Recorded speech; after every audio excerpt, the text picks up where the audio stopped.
How can you do anything worse to screw up this case? If you're serious about going after one of the most powerful men in the world, you better have your ducks in a row. As I've been talking about, Fani Willis is well on her way to becoming another person that came up against Donald Trump and ends up in jail, ends up losing their careers, ends up in some kind of serious jeopardy as a result of them coming after former President Trump, because as it turns out, folks, if you live in a glass house, you should not throw stones. They could go ahead and open an investigation on the federal level, but they're not going to do that because, of course, Joe Biden, the Democrats, are in power in the White House, the executive branch, and Merrick Garland, the guy that is running the Department of Justice, Garland does not want anything to do with this case. He wants Trump taken down by all measures possible. They are not interested in justice. They're interested in lawfare. They're interested in what they've been accusing Donald Trump of, which is election interference. All they want is to get Trump, in the famous words of the great Alan Dershowitz. So that is exactly what is transpiring, folks. This hole is getting deeper and deeper and deeper for the Democrats and Fani Willis and Nathan Wade. There is so much to stay on top of with this story.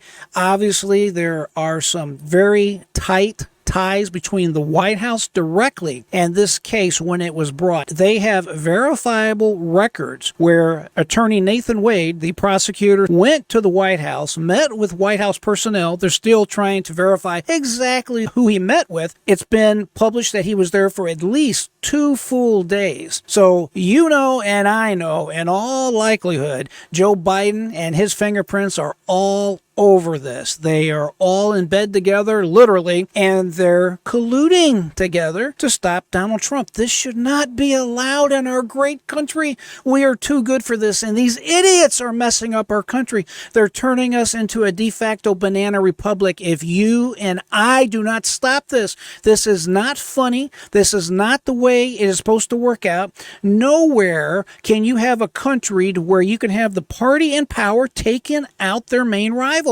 This is stuff they literally do in Russia. I had another video not long ago that I'm showing that Putin is doing this today. They had a candidate, a female candidate that wanted to run, and they just said, no, you're not eligible, and they took her off the ballot. Another candidate, the one he tried to poison on an airplane, well, he lived, so what did they do when he come back to Russia? He's now in a prison north of the Arctic Circle, freezing his you-know-what off, if he's not being tortured and dead by now. This is what these type of countries do. This is not what we do. This is abhorrent, and it's shameful.